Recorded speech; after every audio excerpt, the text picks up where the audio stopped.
Ladies and gentlemen, on the behalf of Madam Speaker of National Assembly of Serbia, Mrs. Maja Gojković, I want to wish you a very warm welcome in the building of the Assembly of Serbia.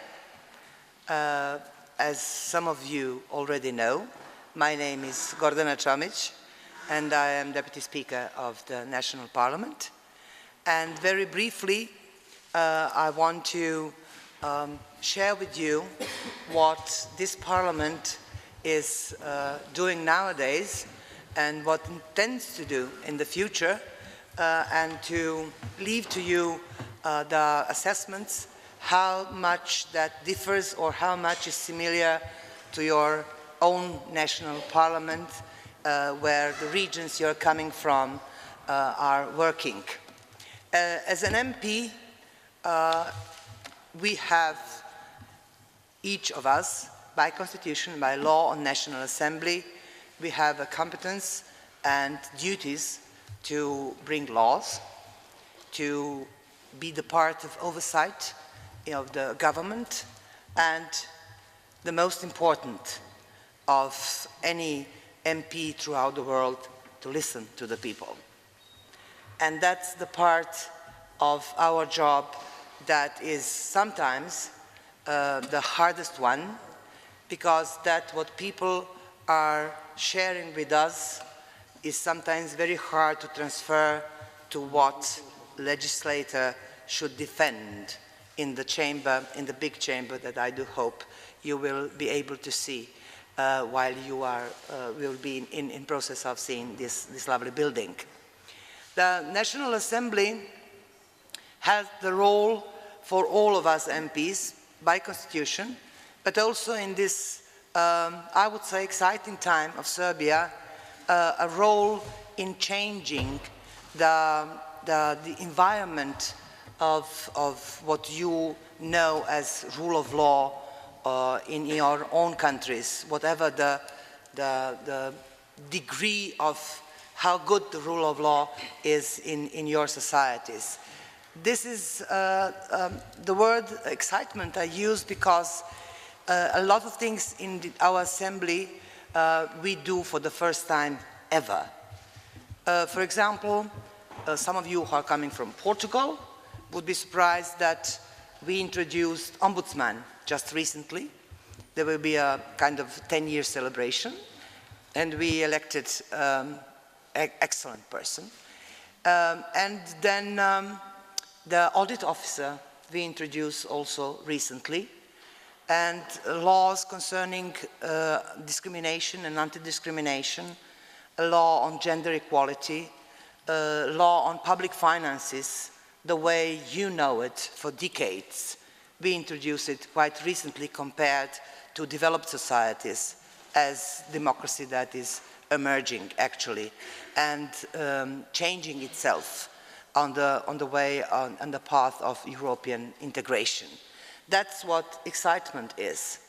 And it will never happen again that you introduce so many things in societies by law, not by the law, by law, for the first time, and try to share with the people why it is good for them to have a new framework of laws that will serve them in their everyday life. Not to mention something what you and your region and national parliament also are unfortunately familiar with, that is try to introduce some laws that will help to overcome economical and financial crisis that struck us from 2008 until now.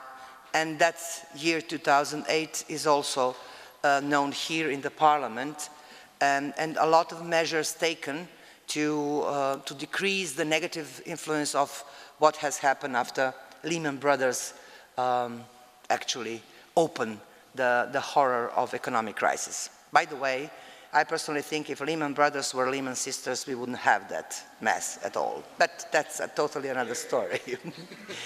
And finally, I want to share with you something what some of you have as an experience recently in your regions. That's European integration, business as usual. Serbia is in the very beginning of negotiation process. We gained the status of a country candidate, and now there is a process of screening of each chapter. Nowadays, there are 35 of them.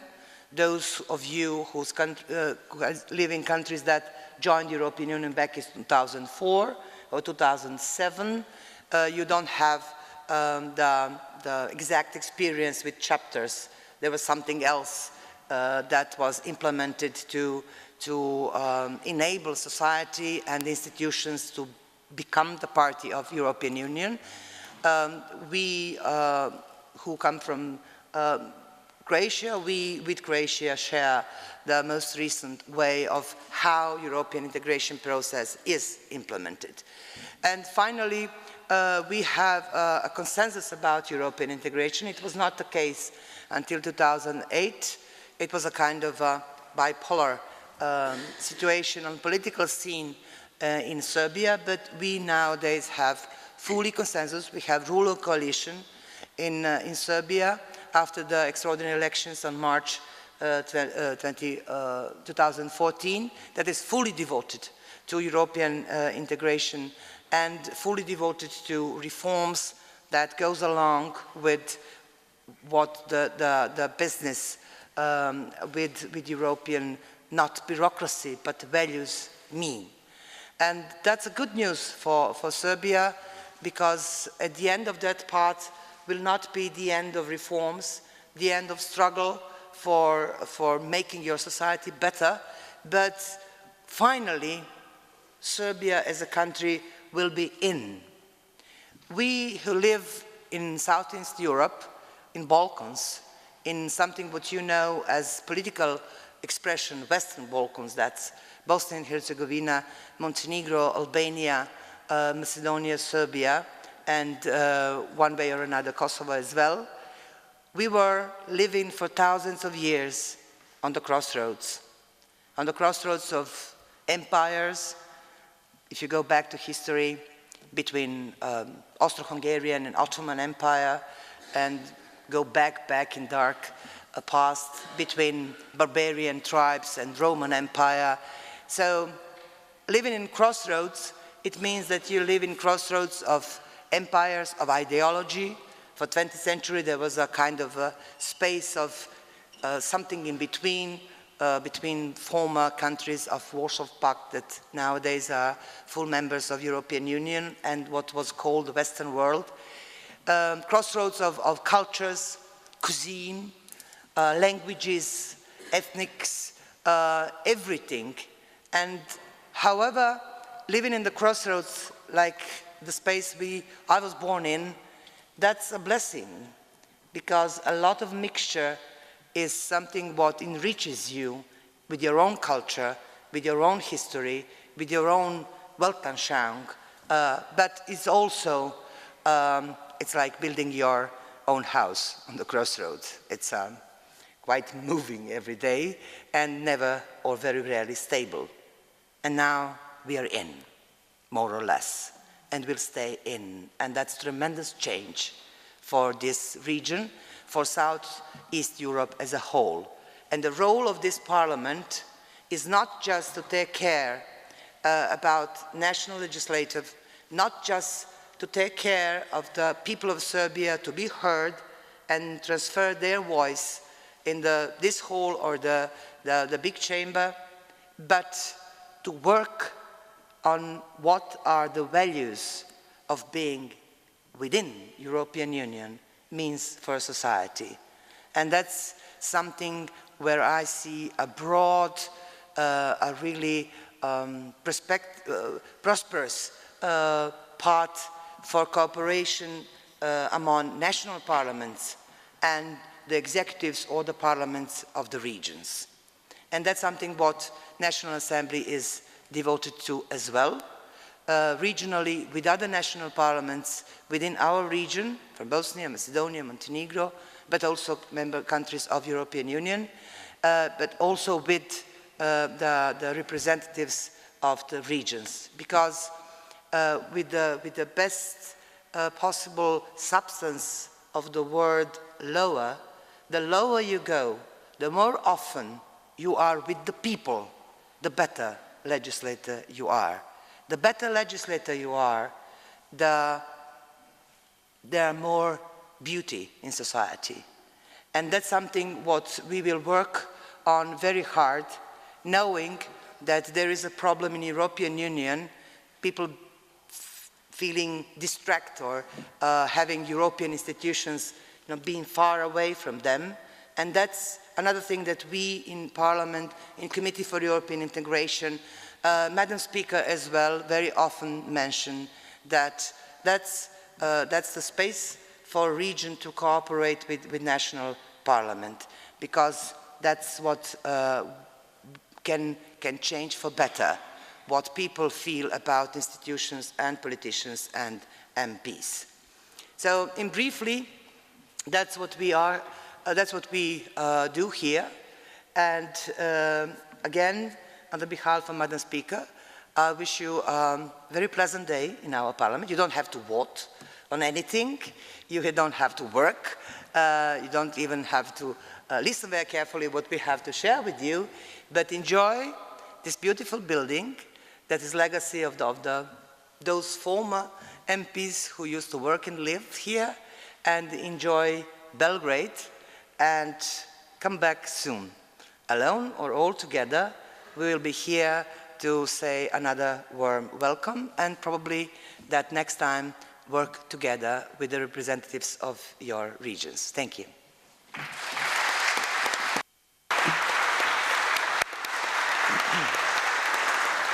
Thank you, Ms. Čomić, for your inspiring welcome note here in the National Assembly of Republic of Serbia. Vice President of the Assembly of Autonomous Province Vojvodina and our local President of Organizing Committee, Ana Tomanova-Makanova, will address you. She will speak in Serbian, so please use your equipment from translations at each desk. Our Sanja will translate her speech. Please, Ana, floor is yours.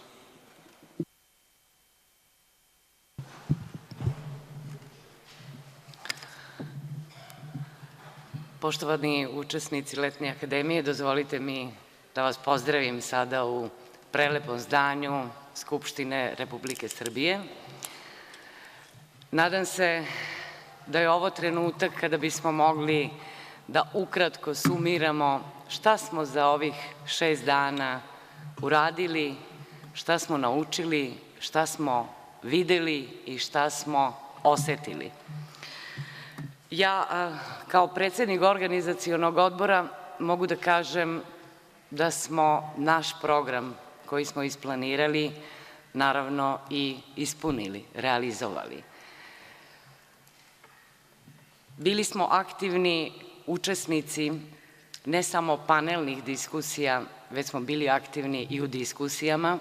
Drago mi je što ste uzeli učešće na svim radionicama, a naročito mi je drago što su i oni stariji i oni mlađi aktivno učestvovali na svim vannastavnim aktivnostima. I tako smo apsolvirali sve teme kojima smo hteli da damo odgovor da li je multikulturalnost, multijezičnost i multietničnost, da li je to za jedan region prednost ili prepreka u daljem razvoju.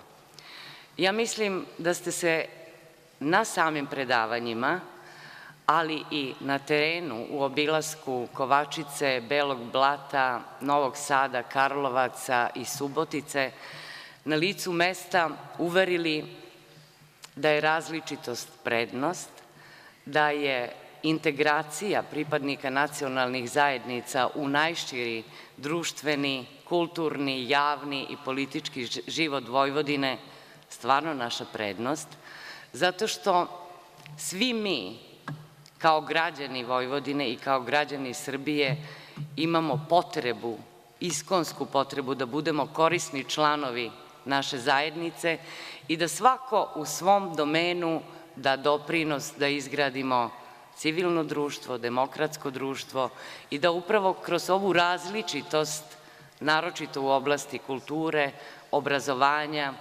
informisanja, doprinesemo razvoju humanog, solidarnog, civilnog društva u kome je dijalog i uvažavanje različitosti vrednost, u kome stvarno možemo svi da kažemo jeste bogatiji, to oplemenjuje, to otvara vidike i prozore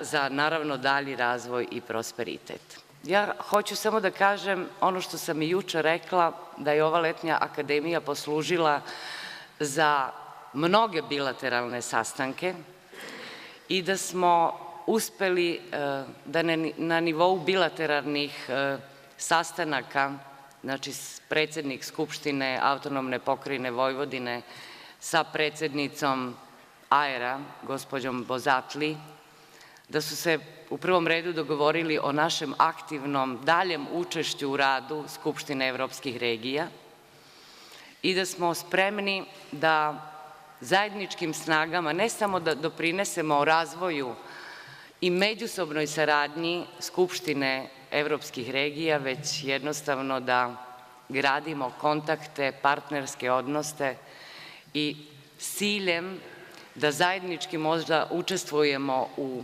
projektima, tako da bismo ovu našu sredinu, gde god da živimo, naše regije učinili još boljim mestom za život svih nas.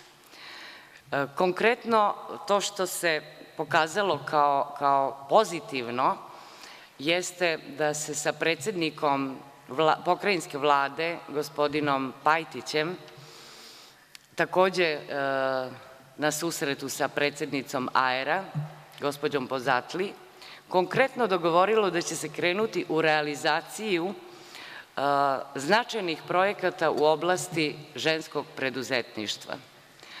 To je tema koja je kod nas u Vojvodini jako aktuelna, a gospođa Bozatli dolazi iz Istanbula, gde je svojevremeno i bila predsednica ženskog preduzetništva u Istanbulu. Tako da su to mogućnosti da se proširi saradnja i da se pozitivna iskustva s jedne i s druge strane prenesu i implementiraju u životu. Članovi Skupštinskog odbora autonomne pokrajine Vojvodine su se sreli sa predsednicima i predstavnicima regiona, gde su takođe izrazili želju i spremnost da ubuduće naravno sarađuju na zajedničkim projektima i da ta razmena pozitivnih iskustava jednostavno bude i dalje, ne u ovakvom obimu, već da ona bude i mnogo višeslojnija i da bude prisutnija, jer povezivanje i mreža saradnika je svima i uvek dobrodošla. Dalje ću samo spomenuti da se, regija iz Švedske interesuje za našu implementaciju i program integracije romske populacije u javni društveni život zajednice, da ih naročito i posebno interesuje program obrazovanja, znači inkluzije pripadnika romske zajednice u sve vrste obrazovanja, što mi već imamo neku pozitivnu praksu koju možemo da prezentujemo. Dalje se švedski region interesovao takođe za žensku parlamentarnu mrežu, gde takođe imamo iskustava, da li je reč o Skupštini Republike Srbije ili Skupštine autonomne pokrajine, tako da bi bilo dobro da se uspostave kontakti i da se dalje krene u realizaciju ne samo upoznavanja, već možda i zajedničkih projekata. Značajno je da je region iz Rumunije bio konkretan i pružio je za sad verbalnu pomoć, a ja verujem da će mu pomoći i od strane lokalne samouprave Zrenjanina. Znači, radi se o donaciji i obogaćivanju knjižnog fonda na rumunskom jeziku za našu nacionalnu zajednicu Rumuna koji žive u Banatu, u Vojvodini, a sedište centra ili ustanove Zavoda za kulturu vojvođanskih Rumuna se nalazi u Zrenjaninu. Posetili smo Zrenjanin, upoznali ste se sa predstavnicima lokalne samouprave. Značajno je dalje reći da su kontakti bili naravno i među vama. Znači ne samo da ste imali prilike da se upoznate sa predstavnicima nacionalnih zajednica, znači kao učesnika ovogodišnje letnje akademije, tu su bili i predstavnici poslaničkih grupa tih političkih stranaka koje čine saziv, trenutni saziv Skupštine autonomne pokrajine Vojvodine. Znači ja verujem da ste i pojedinačno razmenili adrese i iskustva u oblastima svog rada, jer dolazite iz regionalne uprave, dolazite iz politike, dolazite iz sfere omladine, sporta, tako da su teme o kojima možete da sarađujete u buduće, znači tu prisutne među vama. Ja na kraju mogu da kažem da je uspešan bio ovaj naš zajednički projekat Letnje akademije i da sam stvarno zahvalna i počastvovana svima vama da smo zajednički uspeli da realizujemo jedan od projekata Skupštine evropskih regija i da se standardi koje se svake godine postavljaju nekako sve više i više podižu, tako da svi budemo stvarno zadovoljni jer smo imali uspešan, bogat sadržaj, interaktivan program na ovogodišnjoj letnjoj akademiji. Hvala vam još jednom i dođite nam naravno opet.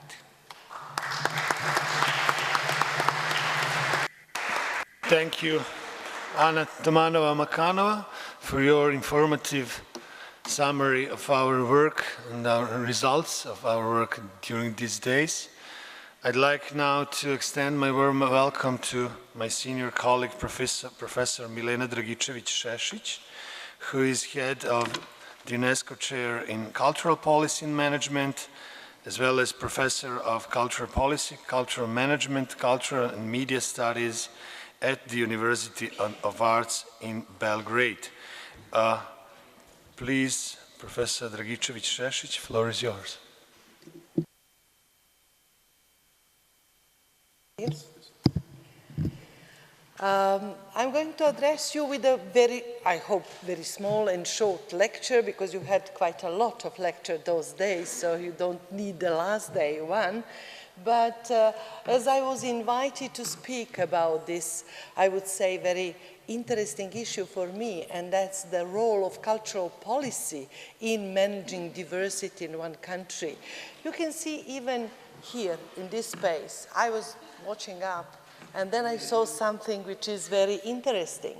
It's what used to be Yugoslavian diversity. These are faces from different ethnic groups, and they are dressed all in their national costumes, from Slovenia to Macedonia. But what else you can see? You can see gender diversity. You can see very strong and very severely looking men, and very serious and profound looking women. Women as a pillar of the families, women as victims, women as sacrificing for the families.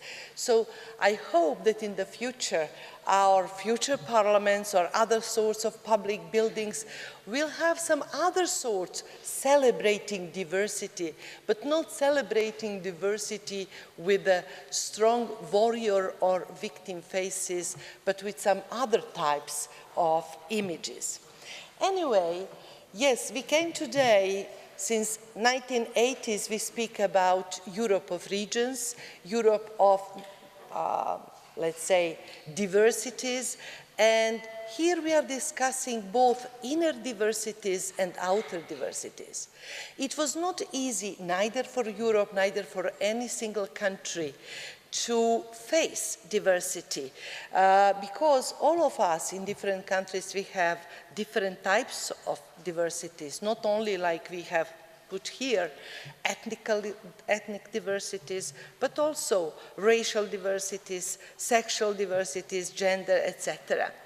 And recently, one of the major issues, how we are dealing with inclusion with so-called indigenous minorities, but also new minorities, minorities coming from the new, mostly economic, but also political migrations, like when I say political migration, Somali in Finland, for example, population and so on.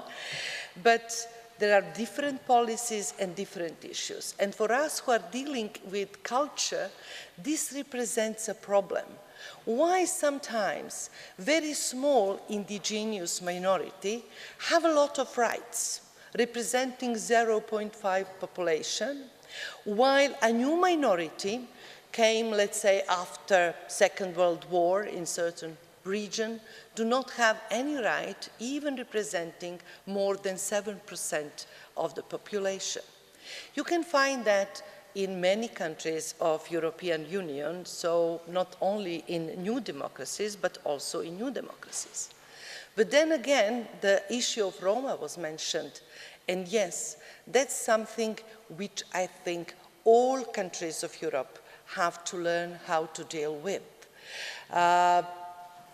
Not only our countries in the Western Balkans and in the Balkans and Central Europe, comprising Hungary, Romania, and so on, where this issue looks to be much more pressing. But in fact, Roma is old European population, and they are part of all of our culture. But when it was organized, the first ever Roma pavilion in Venice Biennial, there was no one representing Roma from England, France, Spain, Hungary, Czech Republic, Slovak, Serbia, Croatia, Bosnia, Romania, and some more. None of the ministries or public officials from those countries came for the opening. They all been in Venice for opening of so-called national pavilions. And Roma Pavilion was opened by UNESCO representative, Council of Europe representative, European Union representative, but none from national government. And that, I think, is showing that in front of all of us, all the public officials in all the countries of Europe, there is still a lot to be learned and to be done. Anyway, in many countries used to exist so-called hidden minorities like Sami in Scandinavia. But of course, today now they have their parliaments, they have their schools, language protection, and so on. But this is maybe, I would say, 20 years old program of support. In France, still, a lot of original languages are not spoken or taught in schools. In regions like Basque country and so on, even French part of Catalonia, Provence, and so on. Policies of integration or inclusion addressing new minorities are still seen as controversial. So, or in some countries of new democracies, it might be considered very, how to say, differentiated. The most different policies to a minority, for example, I found in Latvia, where there is one very profound policy toward a very small minority of leaves, and nearly zero policy regarding huge minority, 30% minority of Russians. Yes, of course, you can say Russians are not minorities, huge European nation, but we think that even today's situation in Ukraine is showing need for treatment of all the minorities on all the territories equally and in the same way. Anyway, on the website Cultural Policies Net, which is giving national profiles of all the country, you can see treatment of minorities on the national level, but also, what is very important for you as professionals dealing politically on regional level, how that is done in different regions of Europe. So I put it here, just comparative analysis, beginning of it, but any of you who would be interested can find that on Compendium, so-called Council of Europe website. To be a little bit shorter, I wanted to skip a little bit of my presentation and say that, yes, there is a lot of issues which are today, how it's say, controversial. In the same time, we are speaking about Europe of diversities. It's the first time of Europe in contemporary modern democratic Europe where national cultural canons are more and more developed.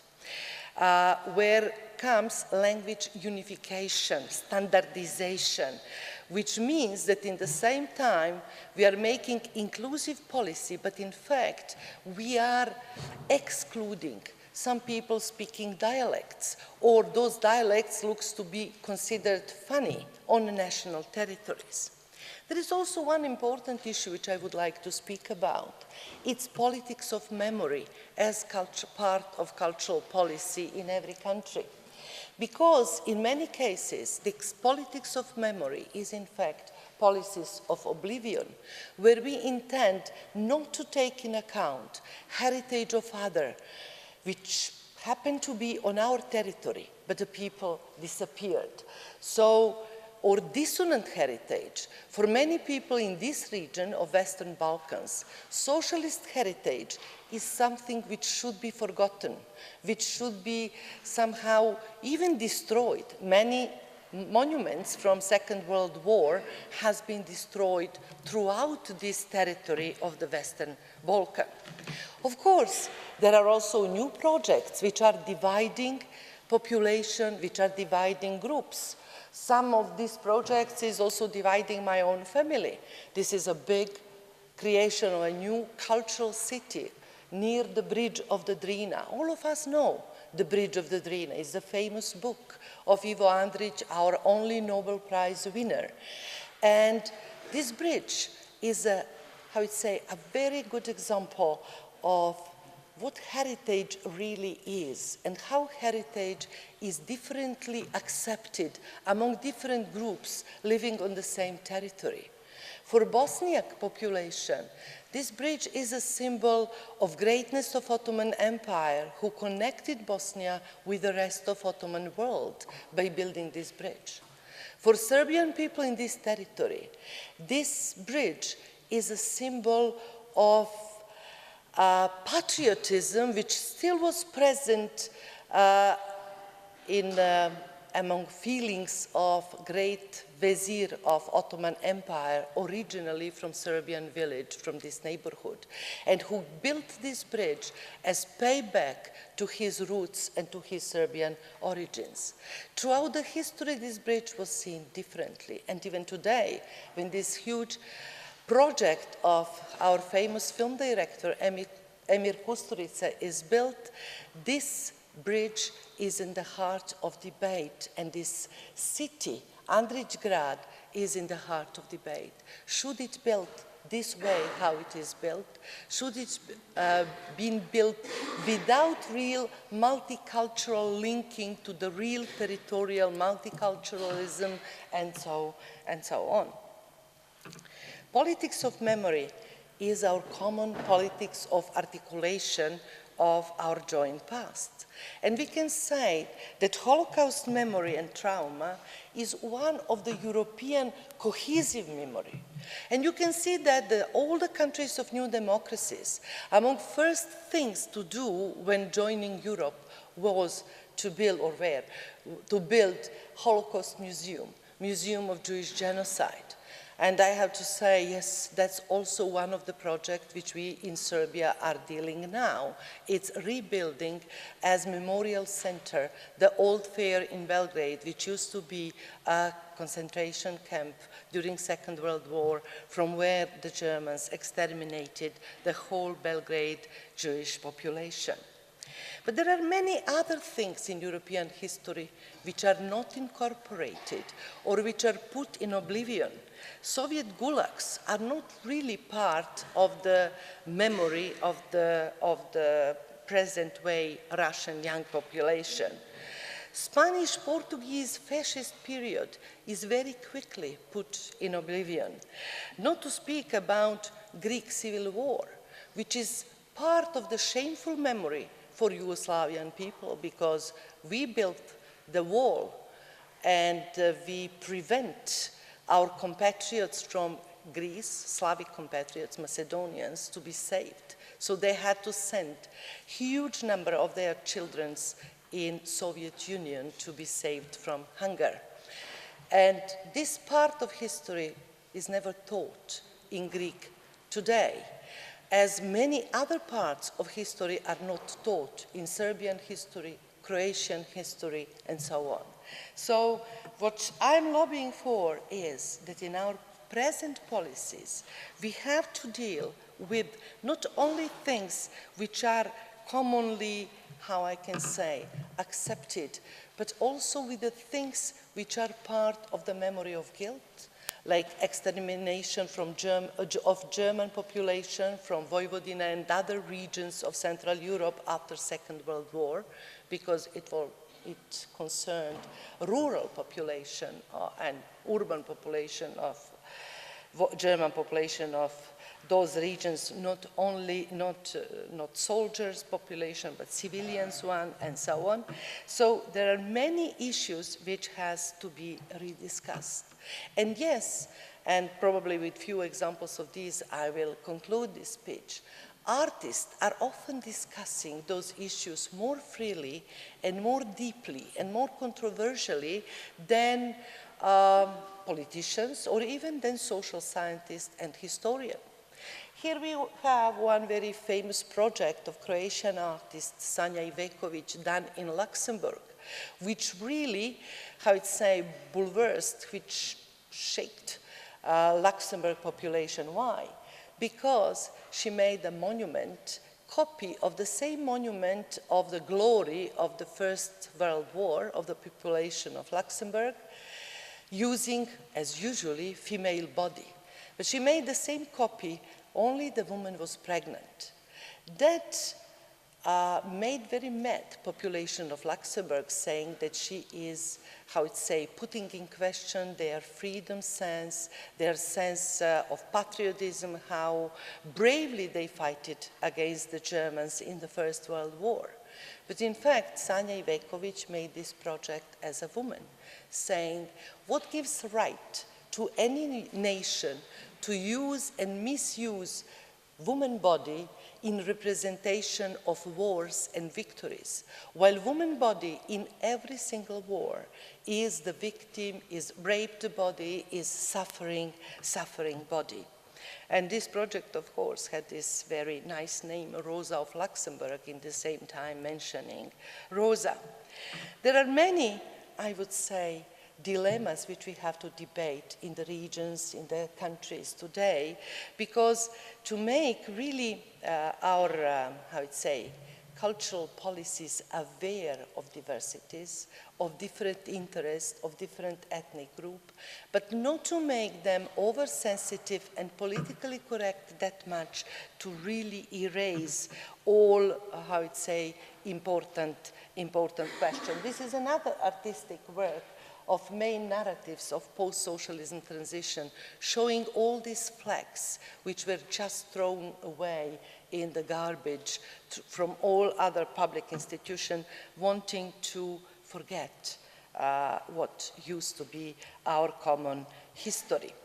There are many examples how we are dealing with history in cultural institutions. Terror Museum in Budapest is definitely one of the very debated institutions on European level because it equalizes communism and fascism, however, putting much more negative emphasis on communism than on fascism.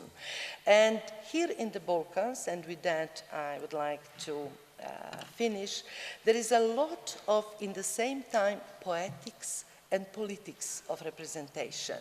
On one side, we have denials, victimization, but on the other side is megalomania. Look, the First World War. We are celebrating, especially here in Serbia, all the victories we gained. But what about victories we lost, where in one day so many population was killed, not to speak about Second Balkan War in 1913, where literally in 2 days, in Bregalnica battle, 40,000 Bulgarians and 30,000 Serbian soldiers has been killed. Nobody is speaking about that today. Nobody cares because it's not a glorifying battle. But their battle we just celebrated a few days ago. Number of victims on both sides was huge. What then and why we are celebrating? Because those visions are helping us to our territorially based visions, but they are in the same time have to enable cross-border cooperation, have to enable, I would say, that those killing identities, according to the word of Amin Malouf, the famous Lebanese-French writer, starts to be negotiating identities, identities who are bridging us. So, what is this Balkan symbolic where you are today? Gordana Čomić spoke about crossroads that we are in between. Yes, this crossroad is one of the very famous metaphor, but also the bridge. So in the same time, we are dividing, but we are also bridging, we are encountering. So we are confronting and encountering. Yes, it is territory of cruelties, but a territory also of emotions.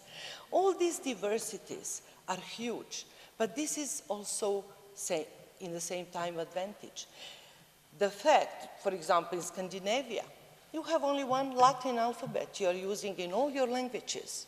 We have here so many alphabets, and that should be our advantage, not only war about alphabets which we are facing today in Croatia, for example, in between Cyrillic, or use the Cyrillic and Latin alphabet. But there was use up to 20s of Arabic alphabet in Bosnia and throughout the region. There was the use of Greek alphabet and so on, etc. So there is huge numbers of diversities which have to bridge and to create a society where this kind of sculpture are not going to be needed anymore. This is, all of you can recognize Bruce Lee. Why Bruce Lee in Mostar? And why people of Mostar felt a need to have this monument? Because for the youth of Mostar, Bosnian and Croatian, Serbian left at the beginning of the war, they said, our only common hero from 80s, when we've been small, was Bruce Lee. That was our last moments to go together to cinema and to enjoy. So in fact, they wanted to make this sculpture to remind everyone that we need to have common heroes, not only heroes who are dividing, and that we have to do a lot and to show a lot of goodwill to rebuild in our regions and in our neighborhoods, in our cities, a common culture for the future. Thank you very much.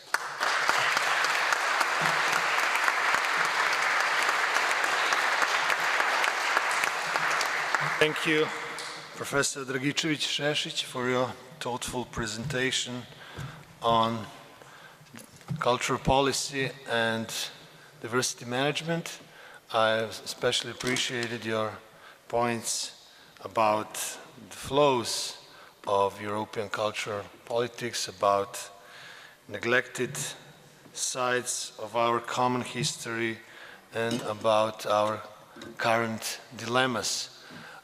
Please, honorable guests, does anybody have a question, comment? Please. Thank you. I'm Roelof Oost from the Netherlands, of the region of Flevoland. I have a sister-in-law who is Russian, and she lives now with us in the Netherlands. And when she came to us, she spoke, of course, Russian and partly German. And if we spoke with her in the family, then sometimes tone and the interpretations were so difficult for her that she sometimes cried and walked away. And that's not good, of course. And later on, she's now more than 10 years with us, and now she understands us better, of course, because we are also talking a dialect, and that makes it more difficult for her, because the Netherlands Dutch tone and our dialect sometimes is somewhat different. You spoke of the many languages are spoken here in this region and the many wars. Is understanding and interpretation of words and could that be also a cause of war? Can be a pretext, but not a real cause. It's never, culture is never a real cause of war, but unfortunately it was so many times used to it, or used to prepare, what we call prepare terrain. So then, let's say to take this, what I witnessed myself, is 80s. 80s in collective consciousness in Yugoslavia has been the glorious period of liberty. Yes, that's true. But for what the liberty was used? In fact, immediately, media freedom after Tito's death was misused for ethnic purposes, propaganda, publishing of the books, texts, which in fact shows each nation as victim of Yugoslavia as joint venture. Many artistic works and so on. So, and even the language. So we had these experiments in 90s with the wording, and many people trying, and still today, in all countries, all four, I would say, which used to speak Serbo-Croat language, we have these efforts to purification. Yes, they've been the strongest in Croatia at the beginning of 90s, not anymore. Today, when we watch on Croatian television film, we don't notice in subtitle any kind of word which we couldn't understand. In 90s, there were many words which were used from different, probably Croatian dialect or just invented, which were not that known. The same now in Montenegro, for example. My Montenegrin students do not use the word content, which used to be the same for all of us. They now use the three words, where is what? So that's direct translation. So to make it different. So in this sense, language can be a tool, can be a weapon for differentiation, but in the same time, I have to say that every single language is heritage of violence. Every single. Why? I don't know, you are from Norway, you had many dialects. By creating one literary dialect, in fact, you are oppressive toward local people from regions who are not speaking this dialect. In Germany also. And we are all glorifying our national dialects. In Croatia, when Serbo-Croatian language was codified in 19th century in Vienna, in Austro-Hungarian Empire, by intellectuals, there was no public authority because there was no public authority who would capable to be behind, only intellectuals by their free will. They had to give up few of their most literary dialect. And I always say to my Serbian students, you have to appreciate that they gave up Kajkavian dialect, so it's Zagreb dialect, it's not kind of remote dialect of some remote village, and to accept Herzegovina dialect as a common for Serbs, Croats, Bosnians, and so on. So every decision of this kind is in a certain form repressive decision. It always has a very positive consequences for development of art culture, but in the same time, it makes certain groups of people speaking dialects in remote regions in unfavorable position, and sometimes we forget that. So. Any other question, please? Good morning. My name is Saša Sabadoš. I'm from Vojvodina, from Serbia. I have a question. Do you agree with my impression of a member of an ethnic minority in this country that the state of Serbia prefers the preservation of the traditional and the conservative culture of the minorities opposed to the modernization of the minority culture, which could bring these minorities not only development, but it could help them survive these very interesting and I can say troubled times. And do you think that, and what is your comment on my impression, if you agree with it? And do you think that this is an organized policy by this country, or is it something that is more or less spontaneous? Thank you. I have to say that I dealt with this issue for a long time. And yes, you are right, but it's not only, it used to be policy in Yugoslavia, it used to be policy in Serbia, but it's also very much policy of councils of national minorities. Because councils of national minorities, they like to support folkloristic events, because for them that is the culture. And they have Slovak minority also, Ruthenians, etc. A lot of folkloric events. When it comes to contemporary art, to new initiatives and so on, yes, you might have, like in Benka, for example, very innovative, progressive theater, or in today's Serbia, the best and the most progressive theater director is Andraš Urban from the Kostola New Theater from Subotica.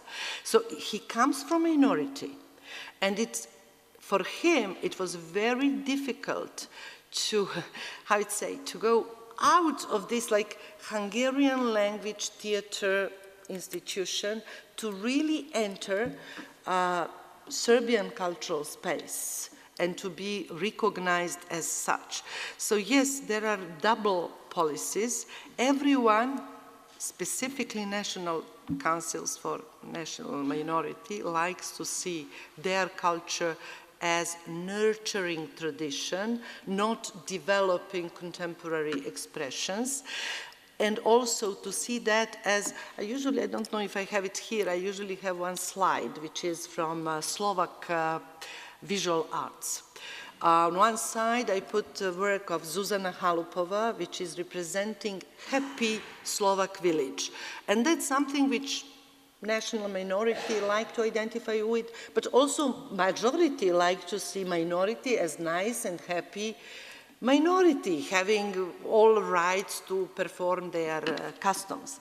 On the other side, you have another artist, which is Martin Jonaš, which is also a Slovak artist, but representing hardship of rural life, with huge hands, huge legs, very expressionistic in a way, in a style. But this is not something that national minority would like to keep in their rooms and to expose, because it's about hardship, it's about problems, it's not about easiness of life. So I think it's up to the new generations of young, educated persons from minority groups to really work the way, like Andraš Urban is, to work, to present, and to present equally in the level of national minority festivals, but also on the level of Serbian festivals, majority, regional, Balkan, and to be part of the culture which is present-day culture. Any other comment, question? No? Thank you, Professor Dragičević-Šešić. Please reward her presentation with a round of applause.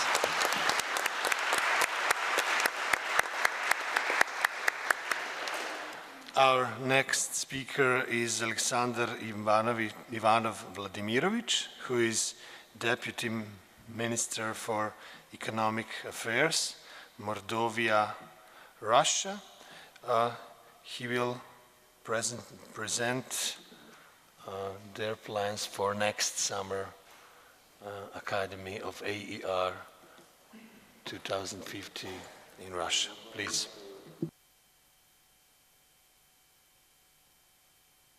Dear ladies and gentlemen, dear colleague, my name is Alexander Ivanov. I will start with one remark. Vladimirovich. This is my middle name. It's no relation to the family name. And I decided not to change it because being here in the heart of Serbian legislation, being in Serbia, it sounds good, it sounds Serbian a little bit, isn't it? It's just a remark. Well, me and my younger colleague Anastasia, we represent the Republic of Moldova of Russian Federation in this summer academy.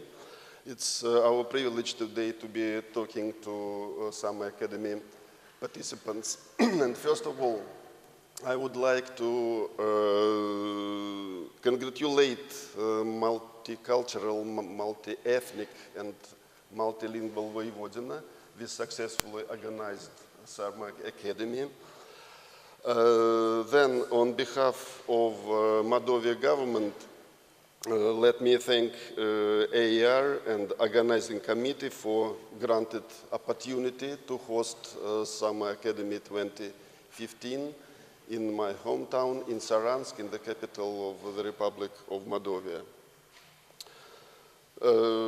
Third, we would like to confirm that Moldova exists and welcomes you to Summer Academy next year.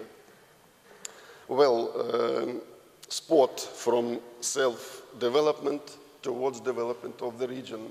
This is the theme of, proposed theme of the Summer Academy, coming Summer Academy.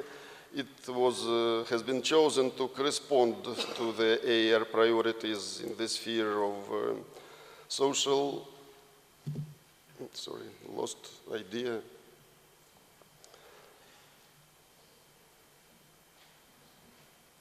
Social policy implementation. We use here this term in its broader sense, starting from sport of high records, like Olympic Games or World Championship, and somewhat ending like a football game or ping pong next yard, in the broad sense of this word.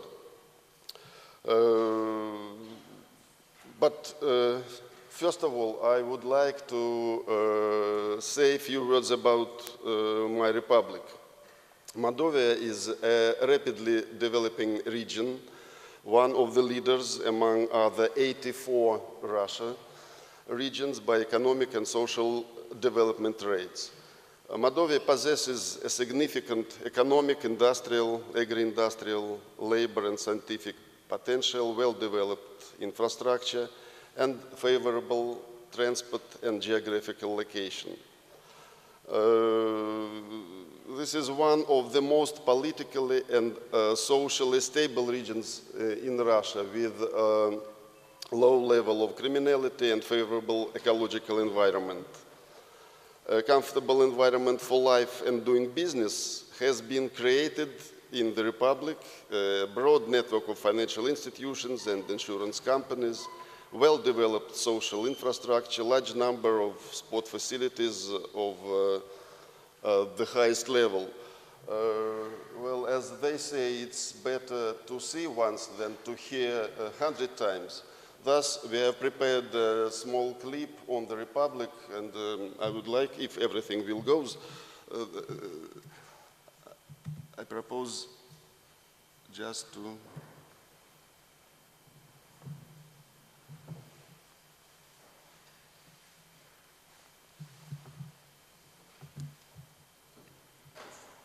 Again, no sound. Sorry, just another variant.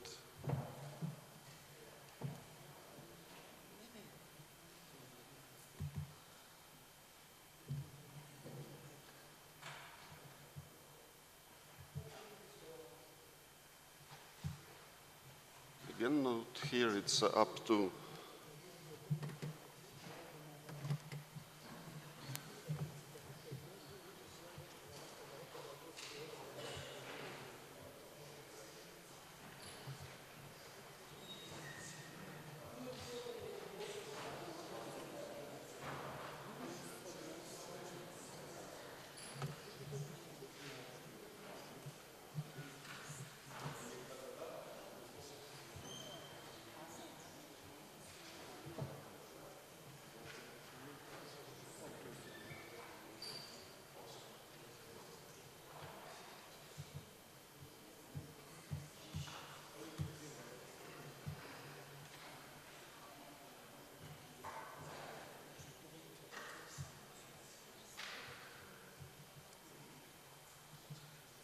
well, then maybe somebody will come in the meantime. I will try to tell you what is on the screen.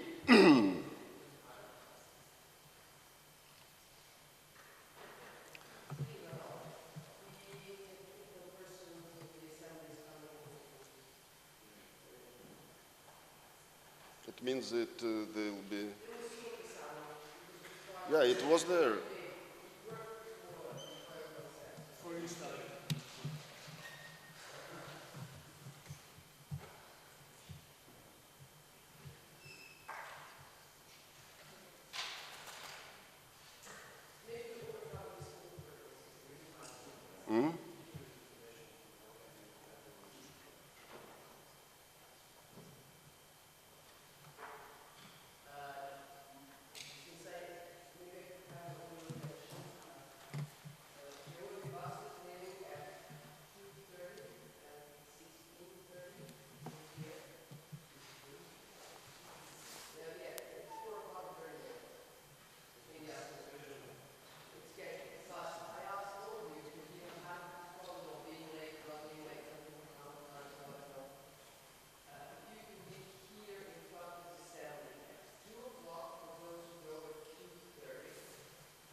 Saransk is the capital of the Republic of Mordovia, which is situated in the eastern part of central Russia.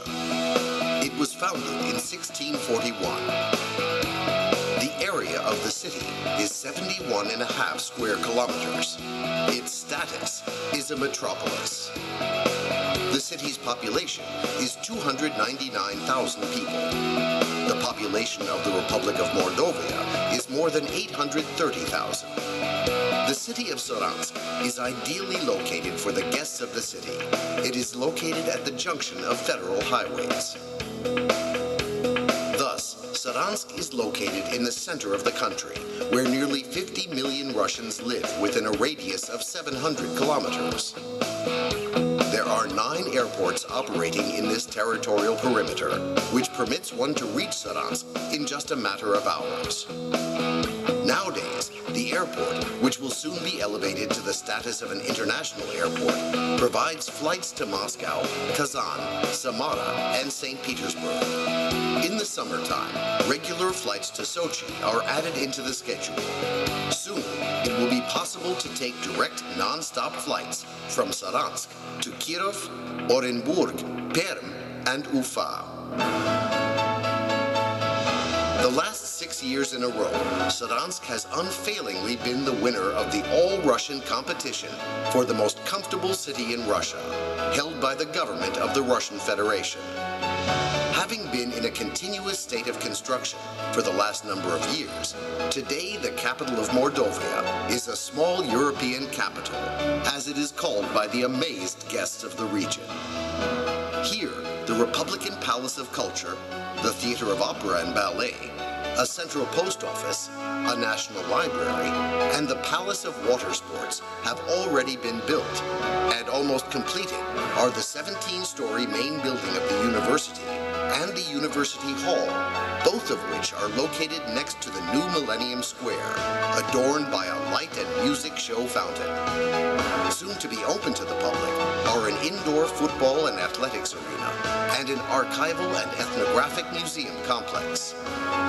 Хочу отметить, что в Мордовии, так же как в некоторых других субъектах Российской Федерации, нет ни золота, ни нефти, ни газа, но республика развивается весьма хорошими темпами, причем развивается разносторонне. In recent years, the Republic of Mordovia has led the majority of regions in terms of its rate of socio-economic development. Major achievements in science, gains in the economic and social spheres, have been reinforced by world sports victories, bringing the Republic from being an outsider among the subjects of our federation to taking on a leading position. Saransk has taken an innovative path towards development, relying on active cooperation with leading international and Russian institutes of development. Today, Mordovia is a politically stable and attractive region for investment, whose status has been repeatedly confirmed by various ratings of the Russian Federation. Saransk is properly recognized as a city of youth. With 8 institutions of higher education, the modern dormitories allow both undergraduates of city schools and undergraduates from all over the world to comfortably learn and live in Saransk. The flagship of Mordovian education is the Ogarev Mordovia State University, where 25,000 students are enrolled. Saransk is famous not only for high-quality education, but also for a rich cultural and sporting life for students. Regular festivals of youthful creativity take place in the largest venues in the city. The international dance festivals and the intellectual games championships annually bring together the most talented students of the country and all the world in Saransk. The recreational infrastructure of Saransk is well developed. There are a lot of sports centers, entertainment complexes, cafes, and restaurants that are capable of accommodating thousands of visitors at the same time. Mordovia has established itself as a region that is ready and capable of hosting events of global importance. One of these was the International Festival of National Cultures of Finno-Ugric peoples, the Shumbrat Finno-Ugria, which was held in Saransk in 2007. An international summit held within the framework of the festival was attended by the heads of the 3 countries, Russia, Finland, and Hungary. 5 years later, a grandiose event took place on Mordovian territory. the entire country celebrated the millennium of unity of the Moldovan people with the peoples of the Russian state. In celebration of this significant event for the country, the President of Russia, Vladimir Putin, the most saintly patriarch of Moscow and all of Russia, Kirill, as well as representatives of a number of foreign countries and practically all regions of the country, arrived here. Held in June of this year in Saransk was a festival of football fans, the FIFA Fan Fest, reiterating that Mordovia holds global events of the highest levels. Having won the right to host the honorable matches of the World Cup 2018, Mordovia has received a huge boost to the development of the sports industry infrastructure of its social sphere. The Republic has always undertaken the carrying out of the most technically difficult events, forums, and sporting competitions, and time again has proven its high level of professionalism as a host region.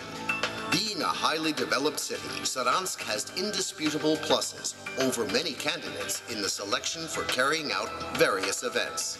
Saransk is an exceptionally comfortable and compact city with almost all major political, sporting, educational, cultural, and social facilities being located within walking distance, significantly reducing time and effort for the guests and participants to get to the various forums, congresses, and events. These factors, coupled with competent and professional organization, will ensure the success of the Summer Academy in the hospitable land of Mordovia.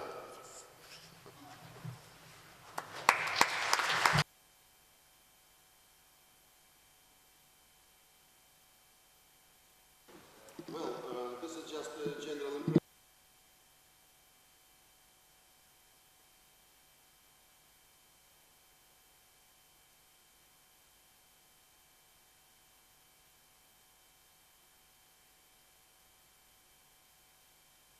the theme, exactly sport, and if you don't mind, I will ask for a brief introduction of this, my younger colleague, who is in charge of students, chairs Students' Council of the Republic of Moldova, our greatest university, the biggest one in Saransk.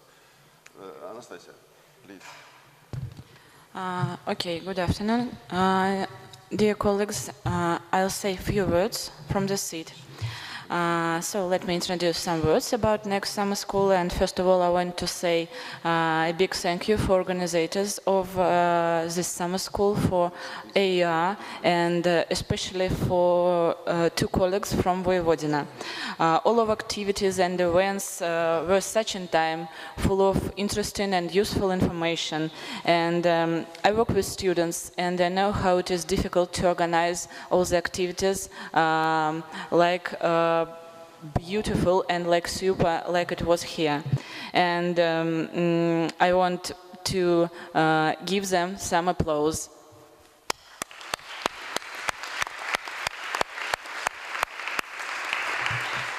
So you saw the topic of the next academy: sport, healthy lifestyle, and so development of the region.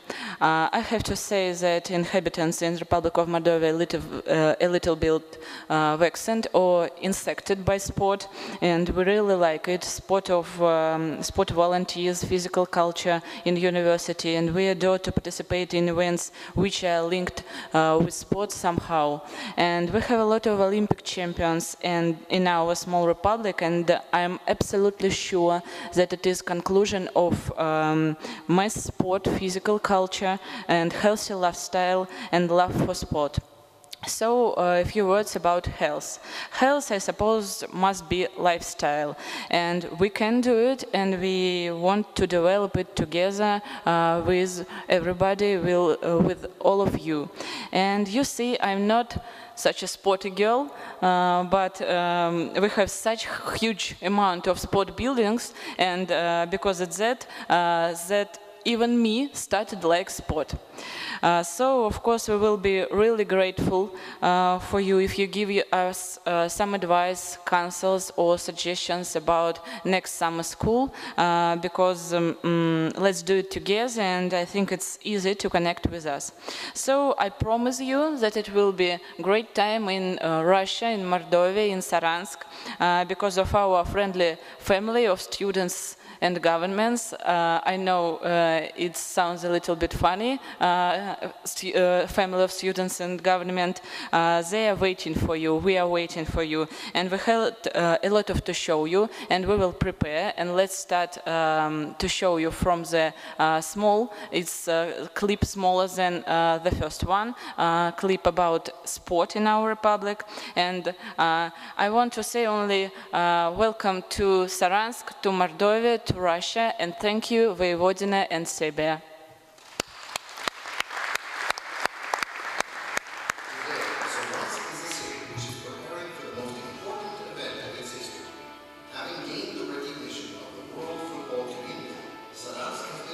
Strong incentives for further development.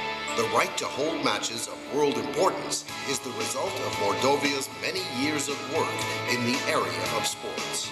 Specifically, the construction of modern sports facilities. In recent years, more than 100 sports facilities have been built here. Nowadays, 446 sports facilities are currently operating in Saransk, and there are more than 2,000 of them on the territory of the Republic of Mordovia. The largest sports facility of the Republic is being constructed, the Stadium Jubilee, which is where the matches of the World Cup 2018 will take place. The development of youth and popular sports. More than 30% of the population engage in sports activity. In Mordovia, inter-regional. Sorry, technical break. Well, what I should say, we've got Olympic champions, 5 Olympic champions in our small republic, just a dozen of world champions, not to say about European. And again, one remark, why we started with swimming was just yesterday congratulated 7 people with the European champion in swimming, Stepanovic. Yeah, so far in Russia, in Saransk, we are not used to go in for swimming, no recordsman, but still the water palace is constructed there, and maybe in future we will have also champions in this sport. And just to summarize, as the time is running by, in my humble opinion, the Republic of Moldova possesses a certain experience in the sphere of sport development and management, and is ready to share it with the colleagues from member regions. And I wish to approach regional colleagues and decision makers for input to the coming event by sharing the ideas and experience in the fields related to sport, whether it's influence on economic life, whether it's health of the population, or any other field which could be there. Summer Academy 2015 in Saransk may provide significant results and bring unforgettable experience not only to its participants, but also to promote the AAR social activities in the territory of its member regions. Thank you for your attention and welcome to Moldova.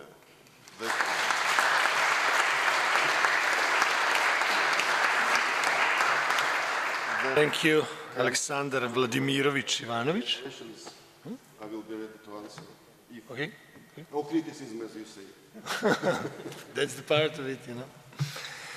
Okay, good luck in Saransk, both to you as the organizer as well as further participants.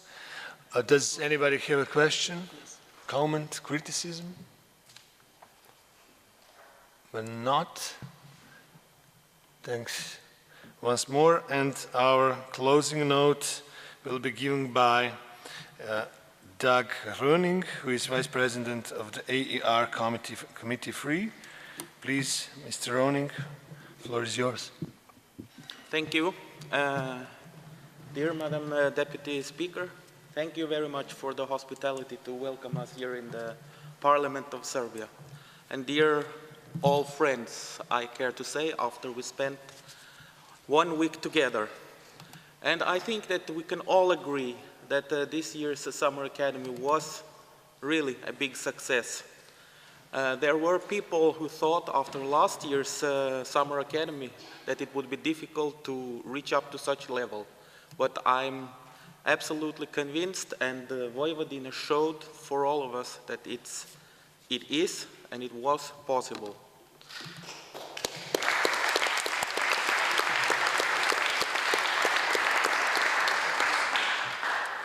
We have during these days had an excellent variety of lectures, workshops, and also many, many beautiful site visits.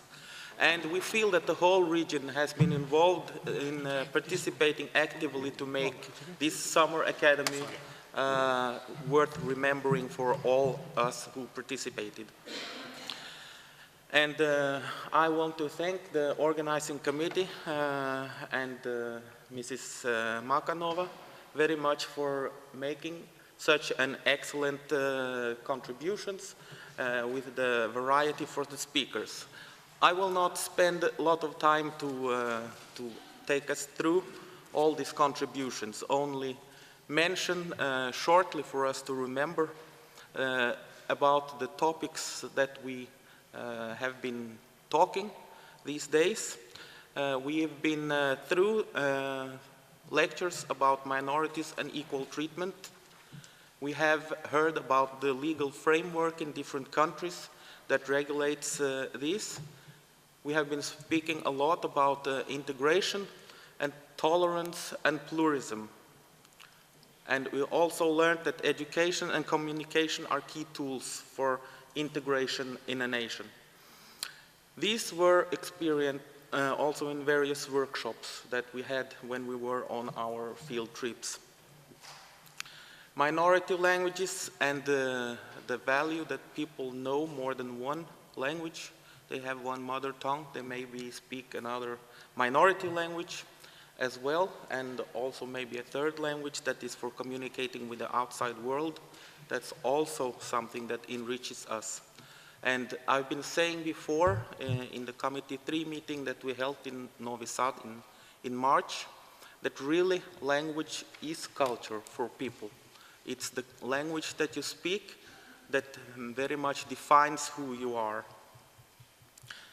And finally, I would like to mention about participation. The more we participate in a society, the more equal and democratic the society will be. And therefore, we need all citizens to contribute to have such an outcome. And now I would like to suggest and invite you to participate a little bit. There has been distributed a draft for a final statement. I hope you all have it on paper. I don't know if it will come up to the screen. But I had a talk with a representative from Romania the other day, and we agreed that with so many excellent brains gathered together in one place, we should make a document that can be summing up a little bit about what we have learned and also give a signal for the world outside that the Summer Academy actually were working. I didn't think that I would read all of this as you have it in paper, but I would like to call your attention to the paragraphs on the page 2 that starts with the participants of the Summer Academy. We suggest that we should say that the participants of the Summer Academy call upon the regional, local, national and European governments to acknowledge the above-mentioned considerations and to take into account all citizens when designing their policies, programs and legislation for the integration of minorities and for the creation of intercultural societies.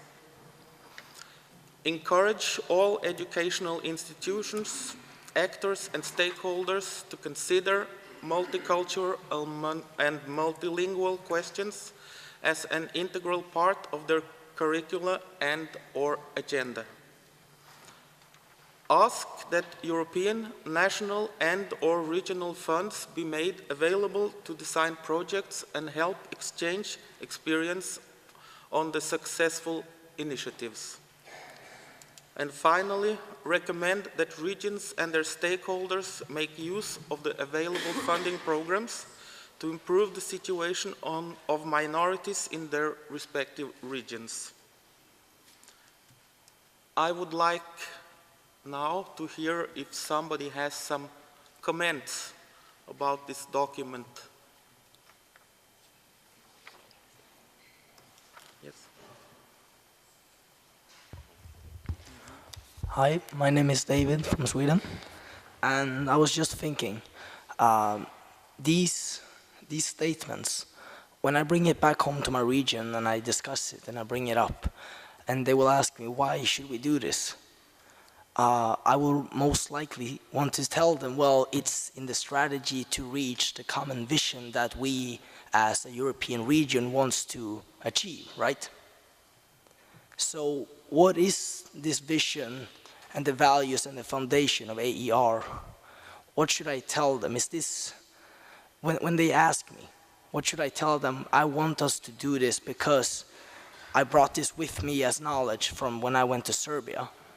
And I want us as a region to have the same values, the same vision, so we in Sweden could act as a united nation together with the rest of Europe, because I assume that is the plan of all this. We're supposed to act as one nation, but personally I'm still not aware of the vision that we have and the values and the foundations. So I would like to know, so we're all fighting for the same common goal, that we're not fighting for different things. Thank you. Thank you. Are there any more comments? Okay. Maybe I can react on that. On the first page, there is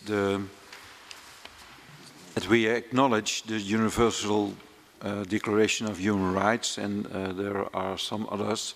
And if you refer to that, I think then we agree. So if you you must consider these as well.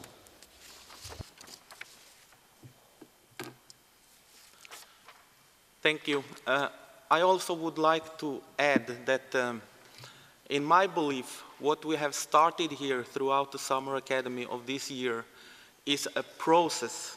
It's a process that we have started now. We take it into our minds and we reflect upon, but we will not stop this process when we stand up and leave this room and when we leave Serbia. It will be an ongoing process, and we owe to ourselves and to all our citizens to continue this process even further. This final statement is somewhat a political statement as a signal from the Summer Academy that we actually started this process, and it points out what direction we want to go. But I don't want any of you to be worried that what you do by voting in favor of something like this, that you bind yourselves or your regions legally to any concrete action. It's more that the process should be allowed to go on. and that the understanding that I'm sure we have had between the participants will continue, and we can also share it with other people who weren't present here.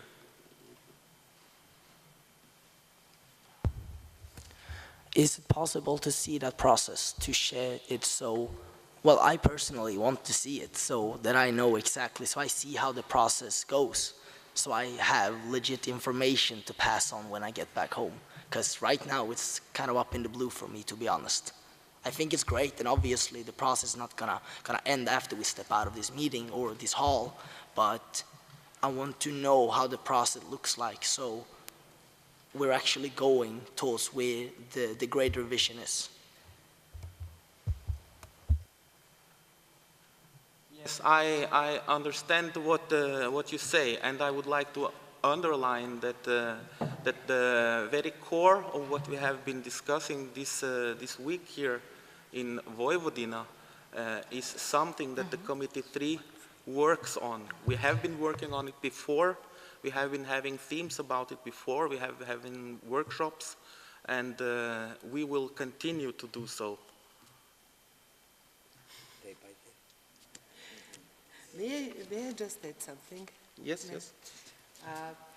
To respond very concretely, for example, I would be happy, and I assume my colleagues, for example, from Vojvodina, from Academia, would be happy if Vojvodina Secretariat for Education would invite them to reconsider the point 2 of this recommendation, which is encourage all educational institutions and start a process. Why I'm telling so? I still have a very guilty conscience for several issues which happened. I'm for a very long, 35 years I'm teacher. And we had, at the beginning of 80s, a very capable manager of Roma theater from Skopje. He couldn't pass the test to enter university. We didn't have legally any possibility for affirmative action for representatives of minority.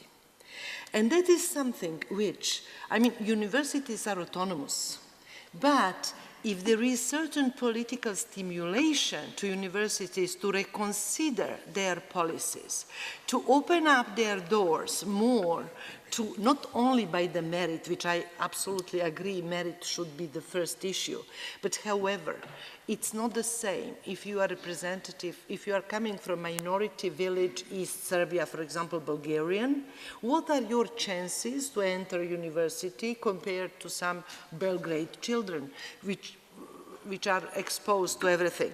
So there are this affirmative action which might be debated. There are many others, like you said here, consider multicultural and multilingual questions as integral part of curricula.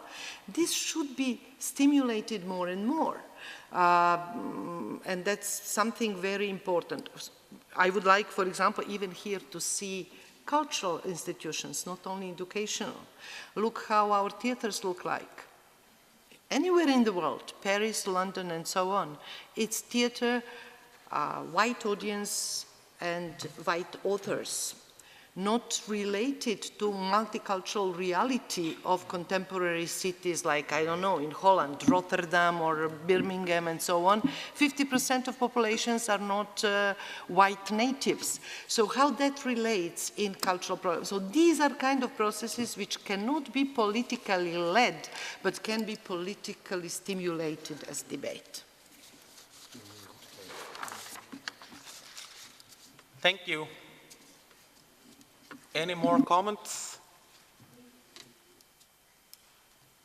No? Who are in favor? Oh, it's okay. If I may, I would like to make two minor comments. If on page 2, under the first indent, we accept the idea that we should rather turn from multicultural, the notion of multicultural societies to intercultural societies, then I think in the rest of the text we should rather refer to intercultural aspects or interculturality than multicultural. So I would propose that especially in Indent 4, we change from diversity and multiculturality to diversity and interculturality. Perhaps also then in the next indent and in the second indent, that would need to be discussed. I think there is not so much an issue. In the second indent, third last indent from the bottom, where we have encouraged all educational institutions, the paragraph that was just quoted before, to consider multicultural and multilingual questions. And the other proposal I would like to make is to add to this second indent the phrase that the sentence that starts the recognition of differences, specificities, and specificities of minorities, to formulate the recognition of differences, specificities, and vested interests of minorities. Thank you. Any comments on that?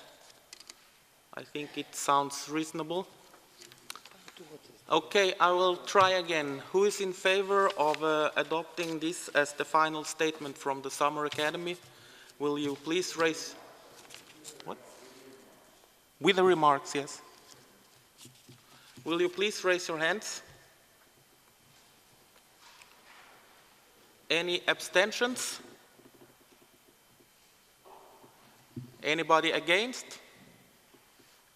Okay, then this final statement is adopted.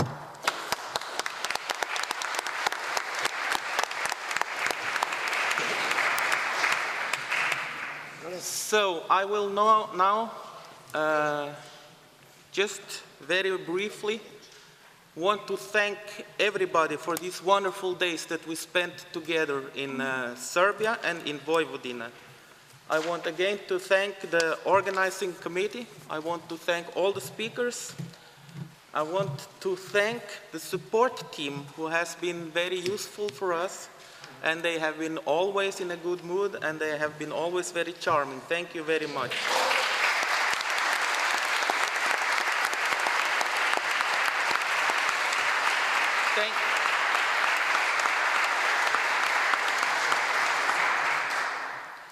I want also to thank the moderator who has been following us.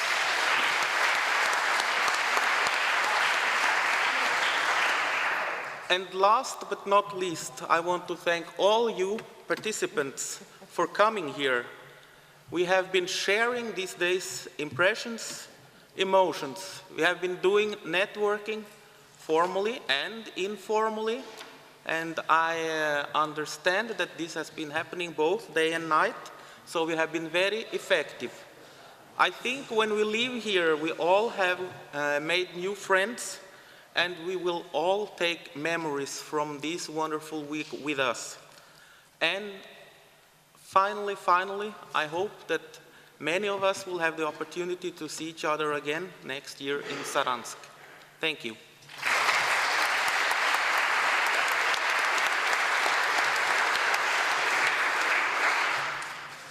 As a moderator, I wholeheartedly wish you pleasant flights and trip back. So try to be unobtrusive but reliable, and I hope that I did so.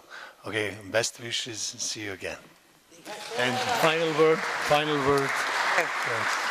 Ms. Čomić, please. I asked moderator for a personal note from my own capacity, since I'm dealing with my political work with minority rights, women's rights, human rights within this parliament, but also in OSCE as a rapporteur of the Third Committee for Democracy, Human Rights and Humanitarian Questions.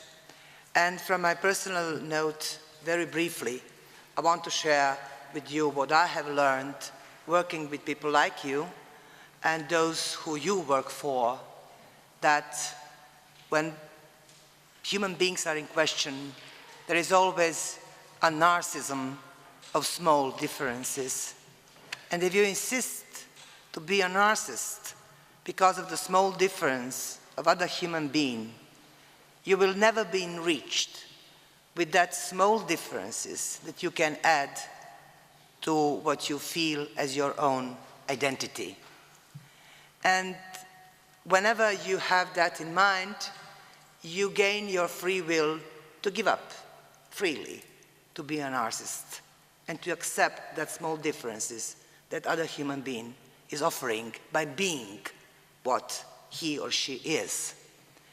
And being grateful to Professor Milena about memory, institutional, political memory and oblivion, I want to share with you my personal techniques, how I take care of the differences that I am happy to meet throughout my work and my life. There is a word of the forgotten, non-existing tribe anymore. They used to live on the very south of South America. There is no one of their kind anymore living.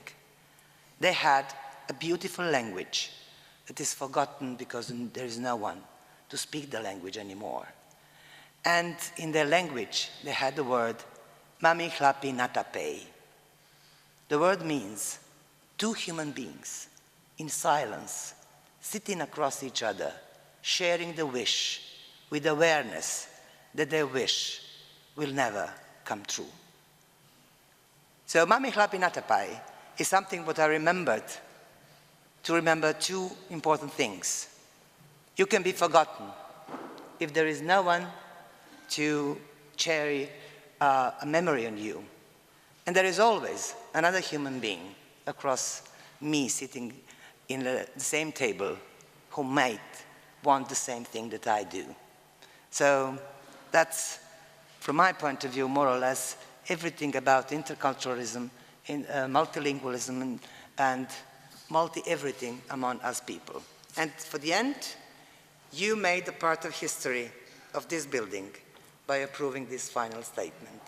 And that's, from my personal capacity, I thank you, but also on the behalf of Madam Speaker, Mrs. Maja Gojkovic. Go well to wherever you live and come back as soon as possible. Thank you.